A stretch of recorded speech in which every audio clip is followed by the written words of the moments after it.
This is the BBC. This podcast is supported by advertising outside the UK. Every creative work starts with a spark. All the hairs on the back of my neck stood up. That is the best idea I have ever heard for a musical. That was Wicked composer Stephen Schwartz, one of the storytellers on the podcast Spark and Fire, where iconic creators share their stories to fuel your creativity. Spark and Fire is a Wait What original in partnership with the BBC. Follow us wherever you get your podcasts. BBC Sounds. Music, radio, podcasts. Wake Up to Money from BBC 5 Live. Hello, welcome to Wake Up to Money. On the show today, attempts to stop strike action on the trains have been derailed. The latest sanctions against Russia come into force today, putting a ceiling on how much companies can pay for oil and countries can pay for oil. And the Balenciaga saga, teddy bears, lawsuits, Kim Kardashian. Can the brand survive the backlash? Wake Up to Money with Sean Farrington. Good morning to you on this Monday morning, the 5th of December. I've got cricket on around me, got football highlights on around me. We'll be getting those updates and reaction over the course of the next hour and throughout the morning on 5 Live as well. If you're an England fan, well, interesting nail-biting times in the cricket. As it always is with England at the moment. In the football last night, a little bit calmer. We'll get onto that very shortly. But I wanted to get straight into the latest developments on the rails. Very important, of course, this month. When I look at the dates, what have we got? 4 48-hour walkouts from rail workers this month on the 13th, 14th, the 16th, 17th, and then in January, the 3rd and 4th and the 6th and 7th. Now, the RMT union has said no to an offer for its members to receive a 4% pay rise this year and a 4% pay rise next year. So a potential offer from those rail companies, from the rail delivery group that represents them, has been rejected by the union. The union said it would lead to huge job losses if they accepted it. They've called for an urgent meeting with bosses today. All this has happened in the last 12, 24 hours. The announcements follow criticisms of unions by the Conservative Party chairman, Nadeem Zahawi, yesterday morning. It's unfair, in my view, for the unions to really damage people's and disrupt people's lives and livelihoods at a time at Christmas. And they should really rethink and they should reflect on this, because that is exactly what Putin wants. So that was Nadeem Zahawi talking to Laura Kearnsberg yesterday, and he was talking about many workers in different sectors across the UK. Striking rail workers are far from alone. Thousands of staff from multiple industries, including nurses, postal workers are set to walk out this month over pay and conditions. I've got Anna Jane Hunter with me from the rail industry consultancy, Winder Phillips, who's a former director for the North at Network Rail as well, so knows all about how the nation's rails are run. Good morning to you, Anna Jane. Good morning, Sean. Are we not talking about the cricket then? No? Well, we can do. Are you a cricket fan? I'll tell you, 89 for 2, Pakistan are at the minute. Like you say, nail-biting stuff. Excellent. Yeah, England, Pakistan are chasing 343 at the moment. And great. You're exactly the kind of guest we like on Wake Up to Money. I'll talk to you more about cricket in a moment, once we've gone through a bit of the small print of what's happened in the last day. So should we just start with merely the fact there was an offer made by the rail delivery group yesterday? So including that pay rise that I mentioned, it'd be backdated to the beginning of the financial year. The offer also included a guarantee of no compulsory redundancies until April 2024. And then in exchange, it says it was proposing changes to current working practices. So what did you make overall of the offer? So from my reading of it, there's bits of the offer that are entirely what we would expect, very usual, and bits of it that are a little bit unusual. So let's unpack it in that way if we can. So the unusual bits are, well, first of all, there hasn't been an offer on the table for the operators so far in this dispute. So that's a positive. That's great. That's got to be seen as moving forwards. But rather an unprecedented element of it was that it came from the RDG. So that's not how this normally works for the operators. They normally negotiate individually, all of the different operating companies, and RDG has not taken on that role yet. So that's really different, and I think probably tells us a bit about where we are, that different things are needed, in different times. As to the content of the offer, that's really ground that's been trodden mainly before. So things like Sunday inside the working week, things like driver-only operation where it's possible, etc. Most of that, those are things that have already been discussed on an individual company basis. But overall, I think the offer just tells you how complex this is, because it is at least 14 different sets of terms and conditions that an offer has to be agreed upon, which is really not straightforward, as you can imagine. And so then when you see, those proposed number of changes to working practices, they include those you mentioned: Sunday working where not in place, new multi-skilled roles, repurposing or closing ticket offices, the use of part-time contracts, flexible working patterns, which it said would help bring in a more diverse workforce that could fit in shifts around other commitments. What in this then was not to like given that the RMT rejected the offer? What's not to like? I'm not sure they would phrase it quite like that. There's a lot of issues in there that are very emotive and that clearly could have an impact on their workers and on the number of workers if implemented, in a way that isn't kind of done with that in mind. But in my experience in the railway, it has always been the case that redundancy is a last resort. Compulsory redundancy certainly is a last resort. We've been through several rounds of voluntary redundancy, and that's welcomed by those who take it up and it suits them. But compulsory redundancy is actually quite unusual and always done as a last resort. And I think the nature of the discussions, as far as I know, has always been on that basis. But the issues within that cause some emotion. So, driver-only operations, for instance, fundamentally changes the role of the guard. That's quite emotional. Closure of ticket offices. Well, emotional. And just looking at what Mick Lynch, the General Secretary of the RMT, says as well, that, very much he thinks, and his members think, that these are unsafe practices that will leave our railways chronically understaffed, his words. I mean, you worked at Network Rail yourself. Are there risks of that when rail companies are looking to make so much of a drastic change? Well, I worked at train operating companies as well, and I don't think there need to be any safety implications. And Mick's well aware that there are driver-only operations in this country already, and where they have been introduced properly, where they're managed properly, they can be just as safe, as operating with a driver and a guard, and he knows that. So I think it's about the way it's done. They want to be part of the story, of course. That's what the union's there for, to represent its workers, and as far as I'm aware, they would be. So I think it's about how it's done, rather than it's not the case to say that it can't be done safely. It already is done safely many places. And a 4% pay rise this year, that was the offer. That was part of the offer. Backdated to the beginning of the financial year, but of course this year those workers will have seen their own personal living costs going up substantially more than that. How does 4% feel to you? Well, obviously it's not for me to say what's acceptable or not, but the reality is, as you say, this year inflation is more than that. These workers haven't had a pay rise for a few years now because of, obviously there wasn't a pay deal during COVID and what have you, rightly so, you might say, whilst the industry was being kept going during the pandemic. But they individually haven't had a pay rise for in some cases, I think it's 3 years now, which is quite a long time. So that's not to be forgotten in all of that when you see those numbers, are people going to accept that? Who knows? They haven't put the offer to their members yet. So we'll see what happens in the next round of discussions. Anna, thank you for coming on and explaining the context of all that, and see what happens next, because it is,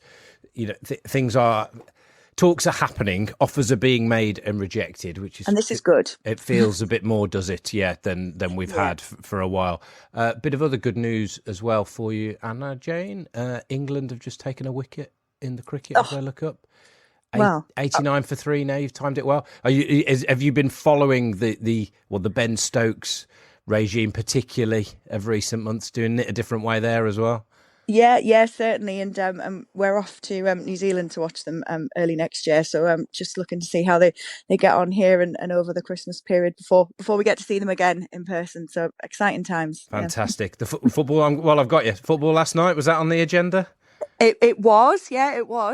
Whilst speaking to your researcher about the interview this morning, but yes, I had it on in the background. So excellent. Yes, pleased for the lads. Yeah. Saturday night, 7:00, England versus France. What are you going to be doing for that?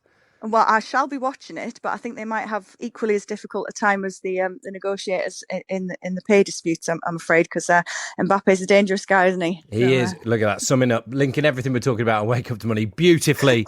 Anna Jane, thank you. Speak to you again soon. Problem. Anna Jane Thanks. Hunter from the Rail Consultancy, Winder Phillips. So, right. Were you watching? I'll keep watching the cricket and keep you updated on any scores there. We're going to get an update from our Test match special team in Pakistan about past. But England off to a decent start on the final day as Pakistan chase 343 for the victory that England has set them 89 for 3 at the moment. That's England in the cricket, England in the football. Let's have a listen to those goals again. Kane giving it back to Bellingham. Bellingham might find some space. He pulls it back. Henderson left foot. England take the lead. Bellingham glides forward again. Brilliant play. Up to Foden. Back to Kane. Right foot shot. 2-0 England. Foden's away. Keeps his feet on the left. Foden's cross. Saka is in there. It's 3-0. Oh, what a lovely finish from Bukayo Saka. And it's out of play again for another throw on the far side. And that's it. There is no more time, and the referee blows the whistle, and England are through to the quarter-finals of the World Cup. We do like to come out and Wake Up to Money on a Monday in particular with a bit of a spring in our step, given the amount of bad news that can be out there at the moment. So it is nice to have that on in the early part of the programme. For England fans listening to that, and maybe there are Scotland, Wales, Northern Ireland fans listening to that as well, thinking, yeah, a good bunch of lads doing all right at the moment. I've got Robert Ulster with me on the show today, Chief Investment Officer at Close Brothers Asset Management. Morning to you, Robert. Hey, good morning. Morning. Plenty of things to ask you about, but I'm going to kick off with the football. Did you watch it? Yeah, well, as a long-term England fan, I watch my matches from behind the sofa, so yeah, I did. Yeah, enjoy it? Yeah, very much so. Well, obviously, especially as we got the goals in the end, so yeah. And as a long-term England fan, Robert, have you always been just watch it from behind the sofa in the comforts of your own sofa, or have there been occasions over the years where a bigger event has been made of it? Because I just wonder what people might now be plotting for a World Cup quarter-final Saturday night, 7:00. Yeah, I think you always live in trepidation of building up England beforehand, but I really, really hope that this Saturday we can obviously turn the tables on what is a seriously strong opposition. So now I'm behind the sofa again. Right, on the Ulster household sofa. Excellent. 85058 this morning. No doubt this week we'll be speaking to pub owners, people hosting house parties, all of that kind of stuff to get a feel for what's going on there. It certainly looks like people have been turning out across the country to watch these games. We've been hearing that in recent weeks. Will that step up this weekend for a real prime time spot? Let me know. 85058 this morning. Right, it is 60 minutes past 5. I've also got Naina McIntosh, Chief Executive at Hope Fashion, a brand that caters for women over 50, former board member at M&S as well, worked for a variety of brands on our high street. Morning to you, Naina. Good morning, Sean. Morning. How is the world of fashion and Hope Fashion at the moment? It's an interesting time and an interesting place to be with 3 weeks to Christmas. So yeah, there's a lot going on. Has the hard work been done when you get to 3 weeks out from Christmas at a fashion company? Not at all, because you're working on the next season, and if you're in the bigger businesses, you're potentially working on the one after that. So there is no let up really. You're generally working on 3 seasons at any one time, which it can be a bit crazy. So can I ask, is the summer season part of what you're thinking about right now? Correct. So whilst we're trying to sell lots of crushed velvet and eco leather skirts, we're also trying to work out how we're going to fit beautifully coloured linen and silks into our spring collection in the most gorgeous hot colours. And I know this is something that, you know, everybody in your industry will be doing every year round, but I'm intrigued by this. When you yourself are stepping out into the freezing cold this morning, it was pretty chilly outside, when, you know, I'd noticed the difference. I didn't quite have my extra layer on that I'd normally like when the temperatures get to this level. And see, that's your morning commute, or if you're working from home, that's what it's like when you go for a wander in the morning.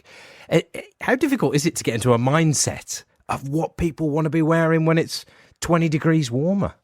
Oh, that's not difficult for me, to be fair, Sean, because I tend to like the warmer climes anyway. So it is very much about putting yourself in the mind of the customer and where you think she'll be at, because that's what kind of leads our design boards in terms of what do we think the consumer will be thinking and feeling, which is not just about fashion and colours and texture, but it's also about mindset and where they're at.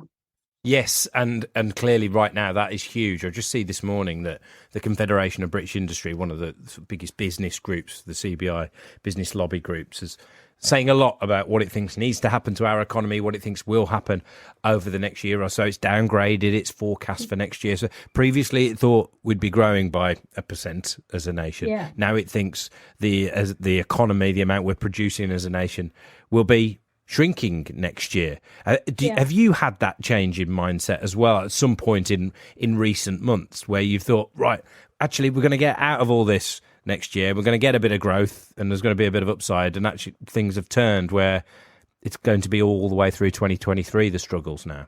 I think broadly, what we are working to is that I think people will be going for flat year on year. I think it's going to be very tough the next 12 months, as it has been, frankly, this quarter. But I think where we are slightly outperforming the sector is two things, really. One is because we're unashamedly, as I say, targeting an older woman and trying to disrupt an industry where 82% of them think that what's apparently out there for them is far too old-fashioned.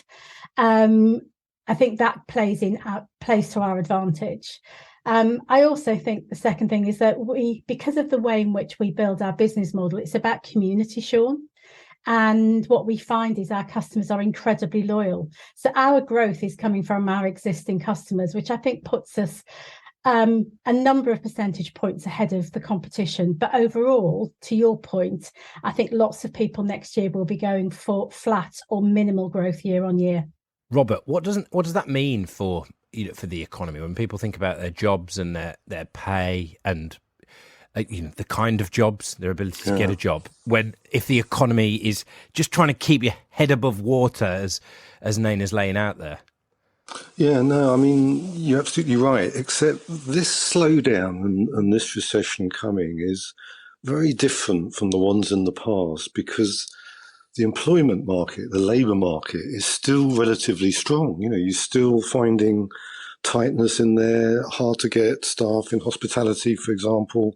So it may be that although the headline sort of economic numbers are, as the CBI said, about 0.4% down, labour-wise, people still earning, still not a fear perhaps of unemployment. So this could be quite a shallow recession. And that CBI number of 0.4%, I mean, it isn't hardly a recession at all.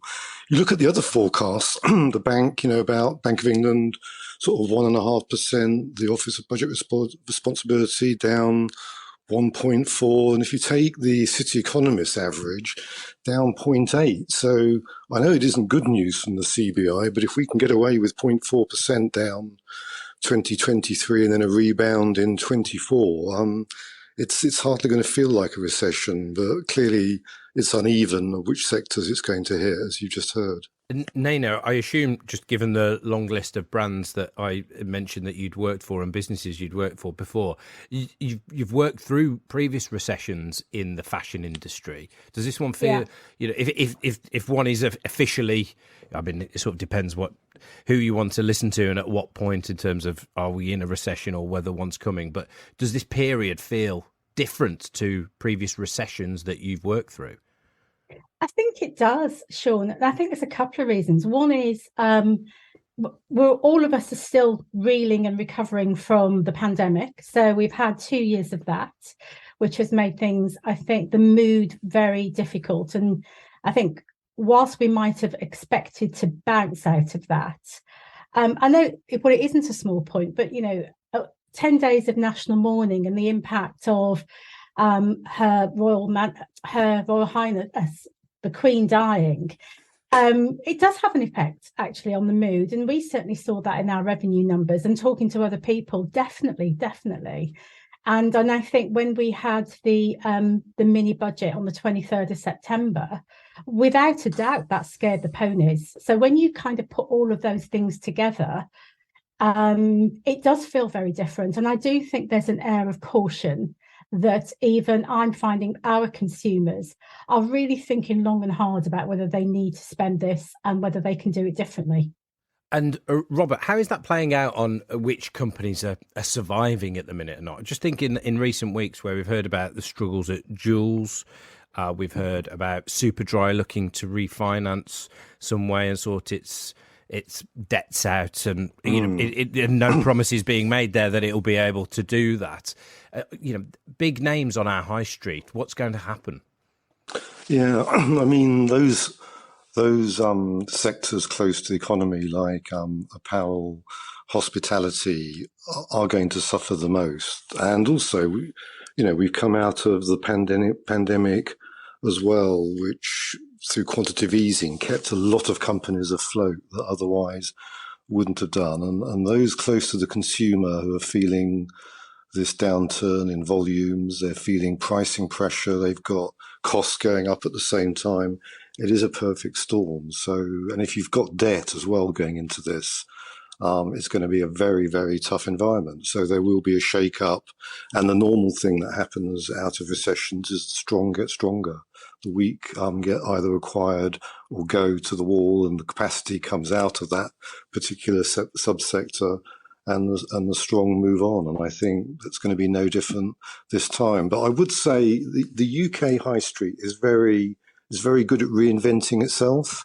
So yeah, it's going to be bad next year, but longer term, the UK high street does have a good tendency to come back in very different formats. We've had good reports in recent weekends on Wake Up to Money of high levels of football, definitely high levels of football. Yeah, and is that translating into high levels of footfall on our high streets as well? Is that one of the things? I wonder how your weekend was. We should start getting a Monday morning update from everybody. 85058. If you popped out to your local high street this weekend, how was it? Because we knew the weekend before, so many people telling us it was busy wherever they went. Was that the case for the weekend just gone? As we get into December, does Christmas shopping ramp up? Right, going to have a quick look at what's going on in China at the minute. We've been speaking a lot about that zero COVID policy that it has there. Is it getting closer in China to ditching that policy? Commuters in Shenzhen and Shanghai now won't have to produce PCR tests to travel on public transport. Testing booths being removed in Beijing. The World Health Organization has said there's a risk the virus could surge because the level of immunity is relatively low, especially among older people. You might remember we heard from Matt last week, who runs 3 language schools in the country. He was talking about the huge impact on his business over the last 3 years. Well, we've got Matt on the line again now. Good morning to you, Matt. Good morning, Sean. How are you doing? I'm well, thank you. Thanks for giving us more of your time again. The reason we've got you back on the line is things have changed for you just even within the last week. Last week we were hearing about your difficulties, almost feeling sort of a bit trapped where you were, of financially running a business, things changing in China quite quickly with lockdowns. What's happened since we last spoke? Yeah, well, as you were saying in the lead up to our chat, some cities around China have started to ease restrictions, and you'll notice in different cities, different things are happening. It's not kind of centralized. I mean, the city where I live in the north of China.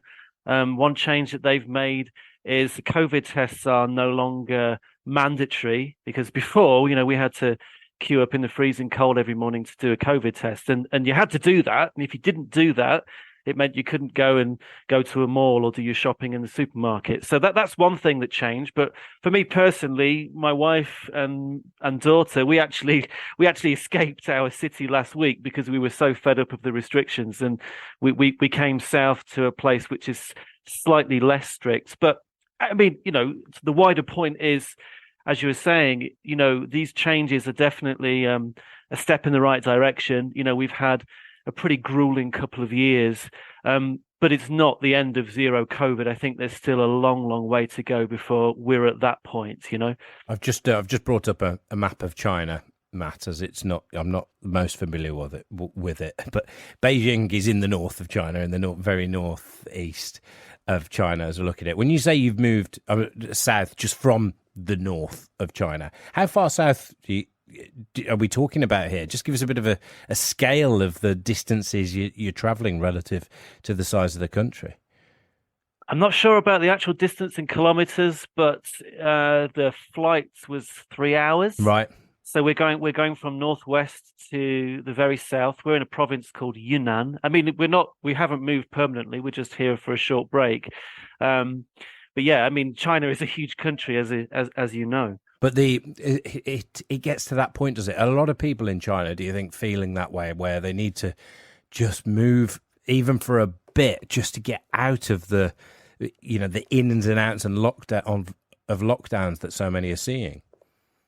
I think so, yeah, definitely. I mean, we've come to a place which is quite popular with tourists, and it's nowhere near as busy as it would normally be. But I did get the sense on the flight coming here that there were some people that they weren't coming here just for business. They were trying to get away. And the thing is, where we live normally, the temperature is now about -15 at night time. So that's another reason to sort of get out of there. Yeah, that is a good reason as well. Do you feel like there's going to be drastic changes in the coming months?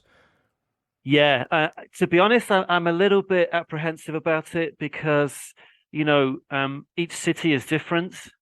And I think there's going to be some confusion over the coming months. And I think, to be honest, one of the biggest challenges that China is going to face is not, dealing with the new rules. I think it's people's mindset, because, over the last 2 years, the way people think about this thing is COVID is dangerous. We shouldn't go out. We should stay in. It's a killer. Let's not go out. It's kind of impossible to then say, oh, it's okay to sort of think in a totally different way now.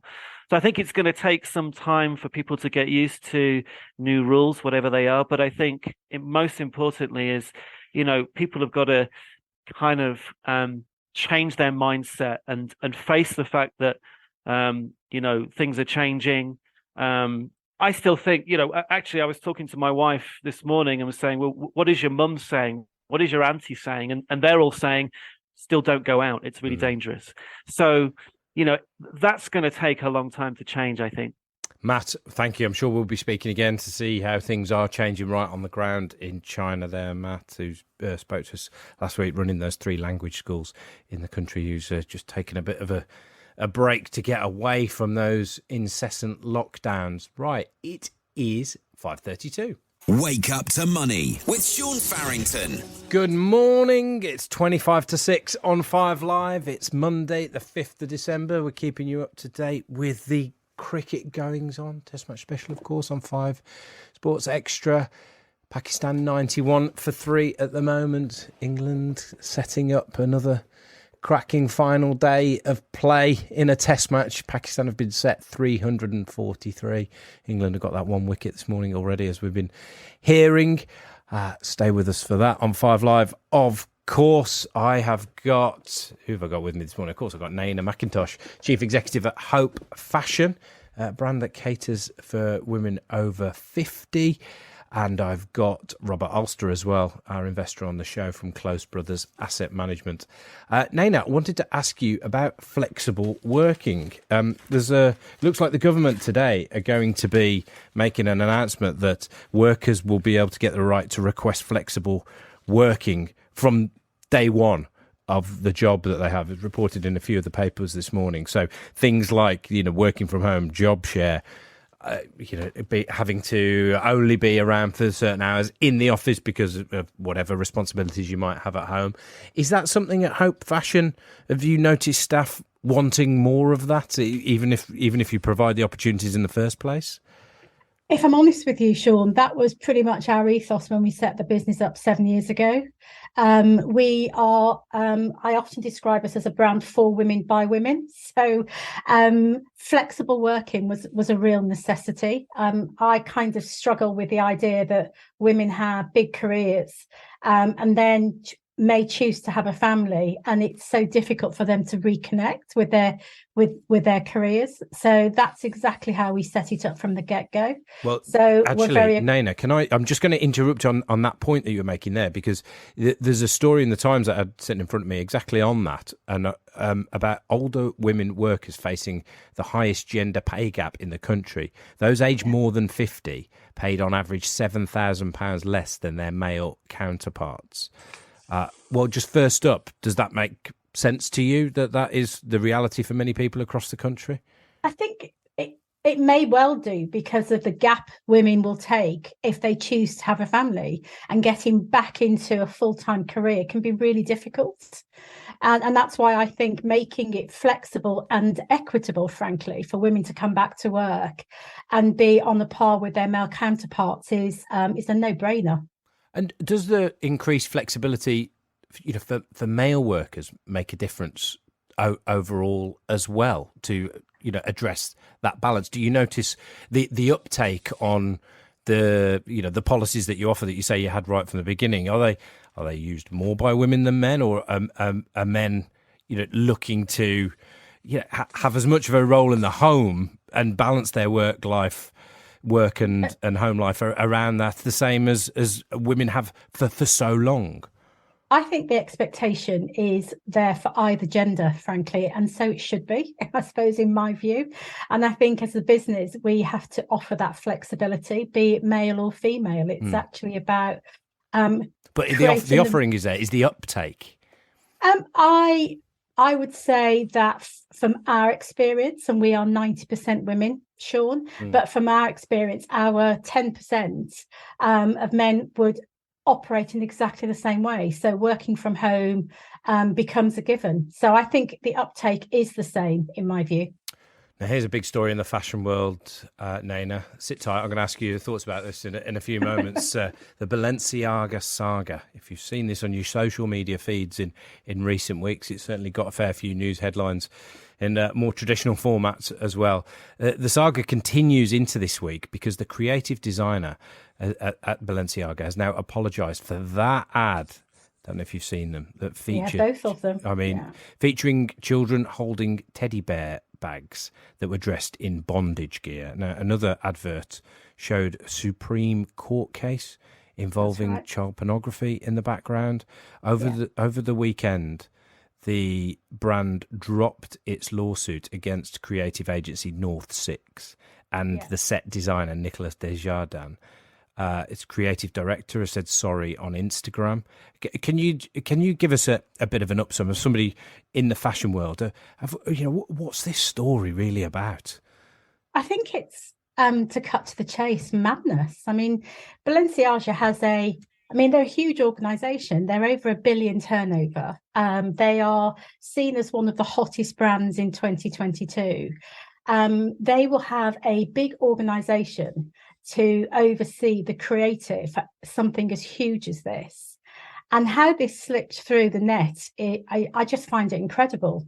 And for the CEO to now come out and also apologise, as well as the creative director, and to say that they're reviewing their internal practices by setting up, I think they've said, an image board who will have sign off on concept to the final assets. You just go, well, surely you would imagine in a business of that size that process would be there. And whilst I get that they wanted to be provocative, and I think Balenciaga has that reputation, I think what they've learned very, very quickly, Sean, is that this was just too close to the edge, and they are not going to get away with it. I've got Ryan Baker with me on the line. Not quite with me. I'm unfortunately not in Los Angeles with him. A partner at Waymaker LLP, handled these kind of cases before. Ryan, good morning to you, our time at least. Thanks for being with us. Good morning. Morning. So, Ryan, what does it tell you when you see that a lawsuit has been dropped against the creative agency here? Why would Balenciaga do that? Well, yeah, thank you. And it's nice to be with you this morning or this evening as the case is here. When I first heard about this scandal, and I agree, it is absolutely madness, the layers that it involved. And then shortly after the scandal sort of erupted on social media and elsewhere, realized or learned that Balenciaga had filed this case, my initial reaction was that the case was filed to shift the narrative and to take the heat off of Balenciaga and to turn some of it against Desjardins and North Six. Then I started to read more of the statements that the company was releasing, that Balenciaga was releasing, which did seem largely to take some of the blame. And those statements are very inconsistent with the filing of this lawsuit, which sought to blame somebody else for, at least for the teddy bear campaign. Or maybe, actually, I think that the lawsuit was about the U.S. v. Williams Supreme Court case. So was very surprised, frankly, that the suit was filed. Wasn't surprised a week later that it was dismissed, because it did seem to be totally inconsistent with what was happening on social media. The company was forced to take ownership of the problem and to really, in the face of its social media endorsers and influencers and all the others universally condemning the company, really, I think the only course of action here was to take responsibility and not try to shift the blame, because as the case is with a lawsuit, as we've seen over and over, these lawsuits are in the public forum. And when a dispute like this is in the public forum and you have two parties on the other side who are going to make it their entire job to show that this was not their fault, this was entirely the fault of Balenciaga, and that's going to carry on potentially for years. So I don't know, there was really no long-term strategy in the lawsuit as far as I could see it. They were never going to prevail based on the fact they've admitted repeatedly that they were wrong, that they made mistakes. The blame wasn't going to be shifted, so I think they ultimately saw it pretty quickly, cut their losses, and decided to move on. Ryan, how much does the fashion industry like to be provocative and push almost the legalities of their campaigns to the wire if it sort of suits their brand? As you know, some may say, this has been a sort of a certain method for Balenciaga anyway to be a bit provocative. Do lawyers even get involved before a certain campaign might get the sign off to see how far things can go? Well, I would say certainly if you're dealing with sophisticated parties like Balenciaga, that the lawyers are typically involved and that the lawyers are consulted. I don't think that happens in every case. I can't speak for every case, but I do know for a fact that not only in the fashion industry, but also in the entertainment business, lawyers are heavily involved in vetting campaigns and commenting on things. But at the same time, with a fashion house, and I think your other guests may be able to speak more to this directly than I can, but you do have these elements of creative style, and certainly in the entertainment business here, you've got the entertainers that don't want to be influenced by the lawyers. So there's a tension there, and I think sometimes one side may prevail over the other. Maybe that's what happened here, and obviously the consequences were not good. This is certainly a test of the maxim, no press is bad press. I think in this case, you've certainly crossed that line. The press that Balenciaga has here is absolutely bad press. So the lawyers perhaps should have been involved earlier. At the same time, when you've got a prop that's a U.S. Supreme Court case sitting on a desk, I don't know, query whether anyone even saw that paper until the teddy bears came out, and then everybody started to scrutinize the campaign. And I believe, I'm not sure who first discovered the U.S. v. Williams case on the desk, but I wonder if anyone at Balenciaga even knew that was there when that ad was, and those shots were taken. Right, and thank you. Fascinating stuff. Ryan Baker there, who's a partner himself at Waymaker LLP, the law firm based in Los Angeles. Naina, Balenciaga, I don't know, is it just me? Is it come from nowhere in the UK where clearly it's a huge global brand, but just in recent years popping into high street department stores and seeing, thinking, oh, that's a nice shoe, and a few times I know it's now a thing. I like to have a look at the label. How much is it going to cost? And we're not just talking hundreds of pounds here. We're pushing thousands of pounds sometimes for just a pair of shoes or whatever it might be. What is this brand? I think it has a reputation. So being a bit of a cult, for want of a better way of putting it. You've obviously got Kim Kardashian, who is an ambassador for the brand. So that will in itself will create a huge following.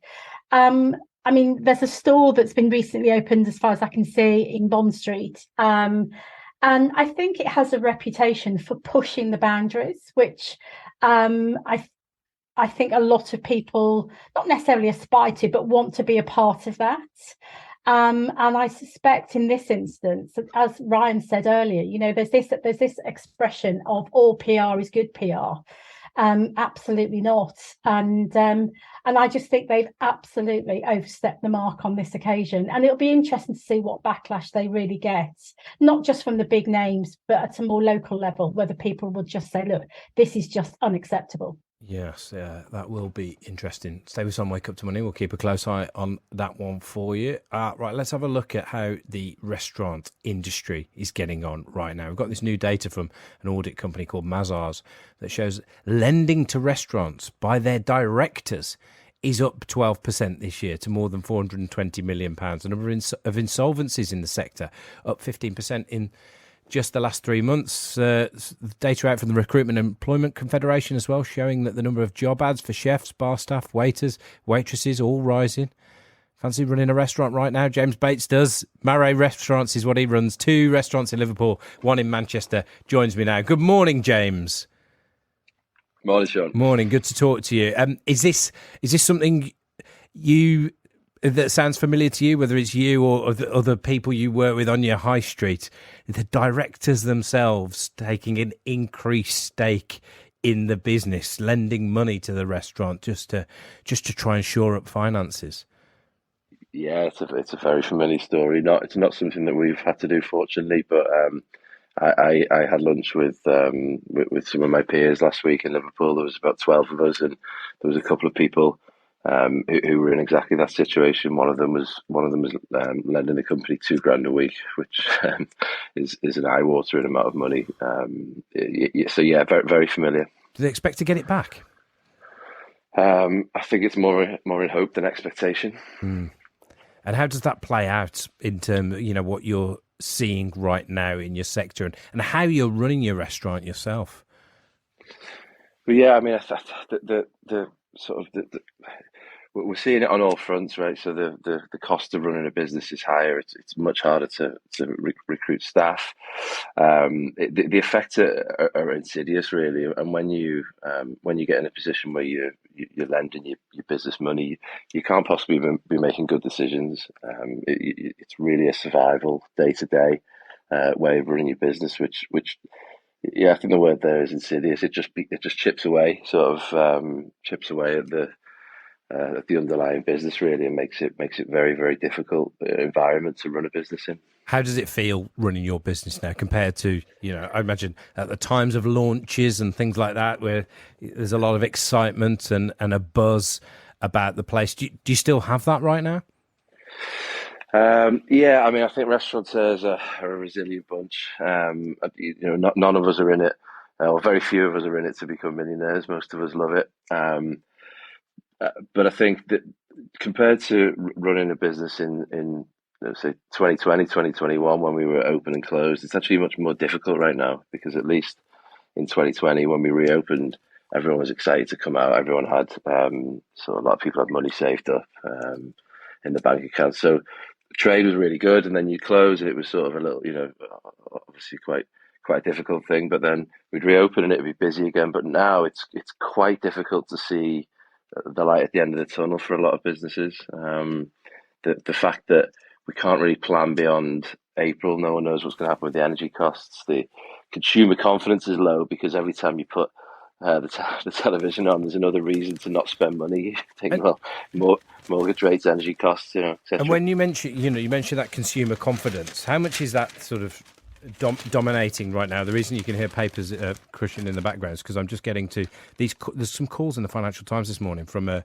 big supplier to the hospitality industry, Johnson Service Group, saying there needs to be an energy cap extension amid this slow recovery because the surge in the cost of fuel is threatening to derail the whole hospitality sector. Is that something that's needed, do you think? Or are people starting to think, well, look, I just need to get through the winter and actually I'll be able to manage all of these energy costs much, much better into next year? Yeah, I think if you target energy costs, then it's that's just one factor of many, really. I mean, the staffing crisis is actually much harder to deal with in a lot of ways because certainly my business and many other businesses that I know are not able to operate at full capacity because a lot of the time we're not fully staffed. Every single person that I know that runs a business has job ads out at any one time. There's nobody that's fully staffed. So really, yeah, I mean, an energy cap, yeah, of course it would help. But the underlying issue of not having enough staff, and it's not even to do with pay. We've all put our pay up. There's only so much that we can pay. But if there just are not the bodies around, then it just doesn't feel like an even playing field. It just feels like it's very, very difficult to plan for the future and to invest and to innovate when you don't know if you're going to be fully staffed from week to week. James, thank you. Appreciate you coming on and laying out the reality of what it's like for restaurateurs at the moment. James Bates there running Murray restaurants in Liverpool and Manchester. Robert Ulster, who's been with me from Close Brothers Asset Management, the Chief Investment Officer there. Robert, it's a big day for Russian sanctions. A cap that is being put in place by the EU on the amount that countries can pay for Russian oil. How much of an impact is that going to have on Russia and its aims in Ukraine? Yeah, no, you're right. Obviously, it's sort of the West's attempt to limit the amount of financing that Russia can get from oil in relation to the war in the Ukraine. So $60 a barrel cap comes in on Russian oil, sort of sold globally, and today the banning of Russian seaborne oil imports as well. So it is going to put the squeeze on Russia, although some of their costs are a lot lower, but it is definitely going to have an upward pressure on the global oil price. I guess we're trying to keep the balance, aren't we? We're trying to restrict finance to Russia, but at the same time not lead to a global spike in oil prices, which would obviously spur on inflation. So it's a balancing act. Has the tone changed there? Early on in this the latest escalation of the war in February, people weren't really talking about a balancing act then, were they? It was very much sanctions against Russia. This needs to be done. But now hearing that a little bit more. Yeah, no, I agree. I think it has changed. I mean, we're all aware of just how hurtful inflation is to economic growth. And we're worried about next year and to what extent oil's going to be higher than we all thought in terms of forecasts. At the same time, we're trying to reduce dependence on Russian oil and reduce their financing for the war. So it is that balancing act. And the oil price, I think, is going to remain higher for longer. There's been underinvestment in capital expenditure for several years. The war doesn't look like ending. And all of that will probably offset any economic weakness that we've been talking about for next year. So it's going to be interesting to see how the Russians respond. They're trying to obviously negotiate tankers to be able to sideline the sanctions, but I don't think that'll be very successful longer term. We'll see how that plays out on the oil markets. No major moves in the oil price this morning on the back of that, but some major moves sanctions-wise on Russia. Right, it's Monday. It's coming towards the end of the show on Wake Up to Money, so we like to hear from a business that's that's new, up and coming, doing well at this time, got a bit of optimism, and I think the boss of this business isn't doing too badly. Joins us live from Rio de Janeiro. Oliver Mernick-Levine is the co-founder of Secret Food Tours in the UK, but he's not right now. Morning, Oliver. Good morning. How are you? I'm good, thank you. What is it about Secret Food Tours that takes you to Rio, or are you just on a bit of a jolly at the minute? My job is quite an interesting job. I get to travel the world and try amazing foods and set up food tours. So if you don't know what a food tour is, it's basically going to maybe 5 or 6 different destinations, trying the food, learning about the local culture, and basically having a really good time. That's our aim, is to entertain you and to feed you. Fantastic. And for yourself, Oliver, was it a deliberate plan to try and come up with a business that would give you so much back as to what you want out of life? Well, no, there wasn't the original plan. We started in 2013 after the last recession, and we wanted to create a business that we really enjoyed, but more importantly, we used to show our family London, show them markets and stuff like that, and then we started doing it to tourists and making money from it. Me and my business partner then decided to expand globally. So we started in London, then we went to Paris, then we went to maybe another 5 or 6 destinations in Europe, and then eventually we went to 60 locations, and things were going really, really fantastically. Then, of course, the pandemic happened. Everything shut down. It was obviously a complete nightmare for our business. But now, after the pandemic, we're bigger than before, and we're actually making acquisitions in the US. So things are going really, really fantastically for us. That's great to hear. How's Rio this time of year? Well, Rio's great because obviously it's hot and the football's on. The World Cup, it's like a carnival. Every day is everyone's watching the football and talking. People are very interested because obviously I'm English and they want to talk about how England is doing in the football. And of course, the food is fantastic. I don't know, have you been to Rio before? It's funny, I had to double think about that. No, I haven't. I was at the Brazil World Cup in 2014 with my mum, but we didn't get to Rio. Or did we? No, maybe we did. I mean, it sounds like the kind of thing you should remember. But what I want to know in the 30 seconds we've got left, Oliver, is where did you watch the game and what was the atmosphere like, the England game against Senegal? Well, I watched it with just my English friend who's here as well. So we kind of locked ourselves away in a bar, and just in case it wasn't going to be positive. But of course, it was a fantastic game and we really enjoyed it. Brilliant. Well, Oliver, thank you so much for bringing us that bit of optimism to end the show on a Monday morning. Oliver Mernick-Levine there, who was live in Rio de Janeiro. Big thanks as well to Nana McIntosh and Robert Olsen. Wake Up to Money from BBC 5 Live. That's it from Wake Up to Money. You can download the podcast every Monday to Friday, so please make sure you subscribe. We'd also love it if you left us a review when you do. Get in touch, keep the conversation going anytime as well on social media. Use the hashtag Wake Up to Money. Hello, I'm Martin Lewis, and I've got a new podcast on BBC Sounds. I'll be giving you up-to-date information, strategies and help to keep more cash in your pocket and hopefully reduce the stresses too. So whether it's mortgages, train fares, interest rates, government help schemes, consumer rights, or even the grand parental childcare credit, I'll try to cover what's needed, and I'll take any of your questions you want to ask as well. Oh, as for what's the podcast called? We did a lot of thinking. It's clever. Wait. The Martin Lewis Podcast on BBC Sound.